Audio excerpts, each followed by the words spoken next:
2 Samuel chapter 6. The ark brought to Jerusalem. David again brought together all the able young men of Israel, 30,000. He and all his men went to Baalah in Judah to bring up from there the ark of God, which is called by the name of the Lord Almighty, who is enthroned between the cherubim on the ark. They set the ark of God on a new cart and brought it from the house of Abinadab, which was on the hill. Uzzah and Ahio, sons of Abinadab, were guiding the new cart, with the ark of God on it, and Ahio was walking in front of it. David and all Israel were celebrating with all their might before the Lord, with castanets, harps, lyres, timbrels, sistrums, and cymbals. When they came to the threshing floor of Nacon, Uzzah reached out and took hold of the ark of God, because the oxen stumbled. The Lord's anger burned against Uzzah because of his irrelevant act. Therefore God struck him down, and he died there beside the ark of God. Then David was angry because the Lord's wrath had broken out against Uzzah, and to this day that place is called Perez Uzzah. David was afraid of the Lord that day and said, "How can the ark of the Lord ever come to me?"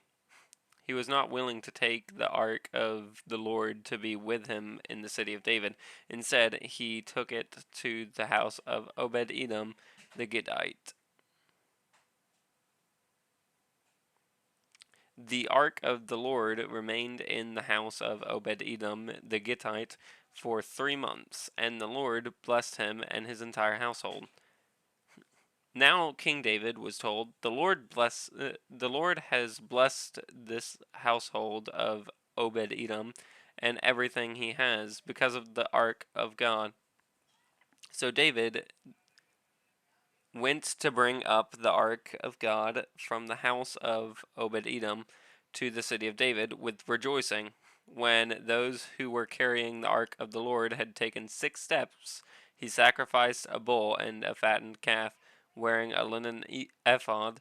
David was dancing before the Lord with all his might, while he and all Israel were bringing up the ark of the Lord with shouts and the sounds of trumpets.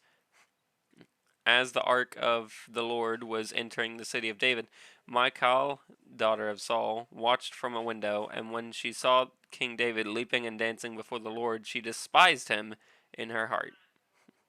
They brought the ark of the Lord and set it in its place inside the tent that David had pitched for it.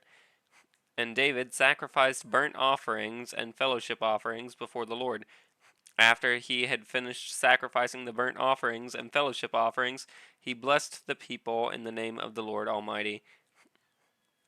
Then he gave a loaf of bread, a cake of dates, and a cake of raisins to each person in the whole crowd of Israelites, both men and women, and all the people went to their homes.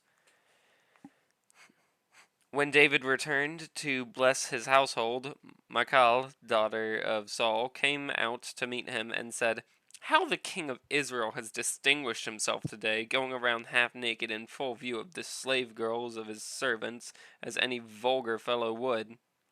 David said to Michal, "It was before the Lord, who chose me rather than your father or anyone from his house, when he appointed me ruler over the Lord's people Israel. I will celebrate before the Lord. I will become even more undignified than this, and I will be humiliated in my own eyes. But by these slave girls you spoke of, I will be held in honor." And Michal, daughter of Saul, had no children to the day of her death.